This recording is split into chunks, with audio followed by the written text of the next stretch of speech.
மேல் அதிகாரி திட்டாரு. உடனே நான் என்ன செய்ய போறேன்? வெளியே போறேன். வெளியே போனோன்னு டாடா பிர்லால போய் சேர்ந்துட போறியா? அது தெரியாது. நான் இங்க வேணாலும் தெருவில் கூட தெரிவேன். ஆனாலும் என் அகராதித்தனத்தை நான் என்ன செய்ய மாட்டேன், குறைக்க மாட்டேன். அதிபதி கோபத்துல திட்டினாலும் பைபிள் சொல்லுது, உடனே உன் ஸ்தானத்தை விட்டு என்ன செய்யாத. ஏனென்றால் அதனுடைய ஊற்றுக்கண். கையை தட்டி கொள்றவருக்கு ஆமென்.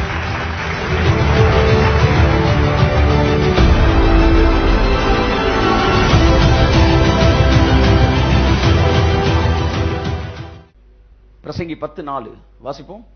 அதிபதியின் கோபம், அதிபதியின் கோபம் எல்லாம் சொல்லுங்க. உங்களுக்கு மேல இருக்க ஹையர் அபிஷியல், அவருடைய கோபம் உன்மேல் எழும்பினால், உன்மேல் எழும்பினால் உன் ஸ்தானத்தை விட்டு, உன் ஸ்தானத்தை விட்டு விலகாதே, விலகாதே. எல்லாம் சொல்லுங்க. அதிபதியின் கோபம் உன்மேல் எழும்பினால், உன்மேல் எழும்பினால் உன் ஸ்தானத்தை விட்டு விலகாதே. திட்டாரு. என்ன? மேல் அதிகாரி திட்டாரு. உடனே நான் என்ன செய்ய போறேன்? வெளியே போறேன். வெளியே போனோன்னு டாடா பிர்லால போய் சேர்ந்துட போறியா? அது தெரியாது. நான் இங்க வேணாலும் தெருவில் கூட தெரிவேன். ஆனாலும் என் அகராதித்தனத்தை நான் என்ன செய்ய மாட்டேன், குறைக்க மாட்டேன். அதிபதி கோபத்துல திட்டினாலும் பைபிள் சொல்லுது, உடனே உன் ஸ்தானத்தை விட்டு என்ன செய்யாத. ஏனென்றால் அதனுடைய ஊற்றுக்கண். கையை தட்டி கொள்றவருக்கு ஆமென். ஆசீர்வாதம், ஐஸ்வர்யம் உங்கள் தாழ்மையோடு கனெக்ட் பண்ணப்படுகிறது. இதைத்தான் நான் சொல்ல விரும்புகிறேன். தாழ்மையோடு தொடர்புடையது. இதைத்தான் நான் சொல்ல விரும்புகிறேன். தேவன் தன்னுடைய ஸ்தானத்தை விட்டு விலகுகிறவர்கள் ஊற்றுக்கண்களை என்ன செய்கிறார்கள்? மூடி போடுகிறார்கள்.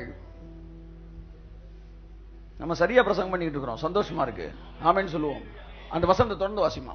இணங்குதல், இணங்கி போகுதல் பெரிய குற்றங்களையும், பெரிய குற்றங்களையும் அமர்த்தி போடும். அமர்த்தி போடும். இணங்கி போ, வளைஞ்சு போ, குனிஞ்சு போ.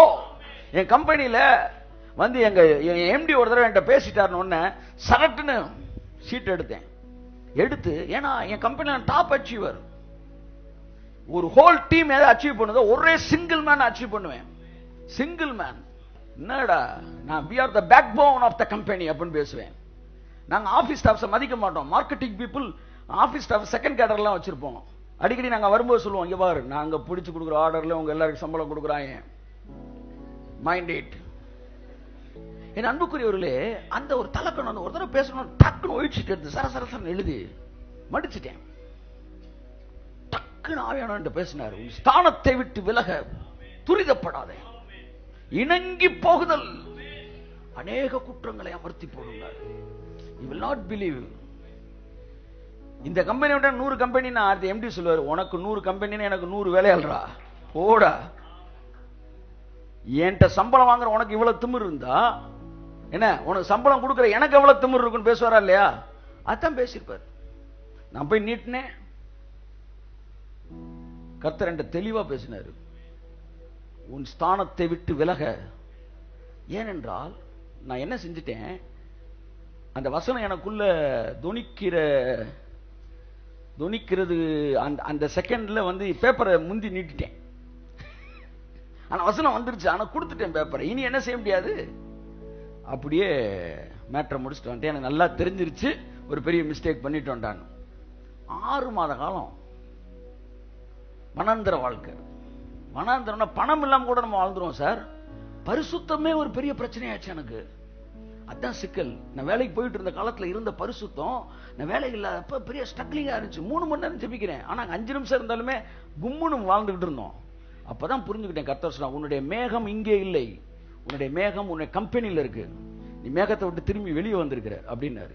அப்பதான் நான் புரிஞ்சுக்கிட்டேன், முதலாவது ஒரு மனிதன் சித்தத்தை விட்டு வெளியே வரும்போது பரிசுத்தம் தாக்கப்படுகிறது. என் அன்புக்குரியவர்களே, எது இல்ல, எல்லாம் இருந்துச்சு, எனக்குள்ள தாழ்மை இல்லை. என்னுடைய ஊற்றுக்கண்ணை நானே அடைத்து போட்டேன். எதிரியும் சரி நாமும் சரி என்ன செய்யறோம்ன்றா, ஊற்றுக்கண்களை அசட்டை பண்ணிட்டு நம்ம ஆசீர்வதிக்கப்படும் நினைக்கிறோம். முதலாவது தேவன் உங்களுக்கு வாக்கு தத்தத்தை கொடுத்து ஆசீர்வதிப்பார் என்றால் உங்களுக்கு ஊற்றுக்கண்களை திறந்து விடுவார். மிகுந்த மரியாதையோடு, எல்லாம் சொல்லுங்க, மிகுந்த கனத்தோடு ஊற்றுக்கண்களை நீங்கள் ஹேண்டில் பண்ண தெரிந்து கொள்ளுங்கள்.